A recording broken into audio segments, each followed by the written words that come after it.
ये हमारी हीरोइन और इनका वॉलपेपर।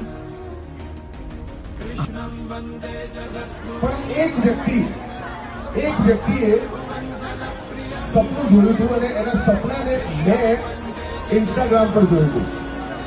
એક એક્ટ્રેસ છે, એક હિરોઈન કે જેણે એક ફિલ્મ કરી હતી અને ફિલ્મ કરતી વખતે એણે એના ઇન્સ્ટાગ્રામના ડીપીમાં લખ્યું હતું 100 કરોડ.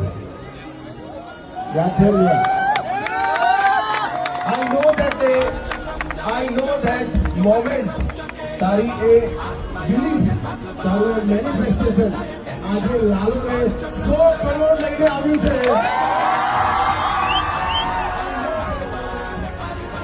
મને એ દિવસે જ્યારે મેં એના ડીપીમાં 100 કરોડ જોયા હતા એ વખતે મારી આંખમાં પાણી હતા. અત્યારે તારી આંખમાં પાણી છે કે તે વિશ્વાસ રાખ્યો હતો તારી ઉપર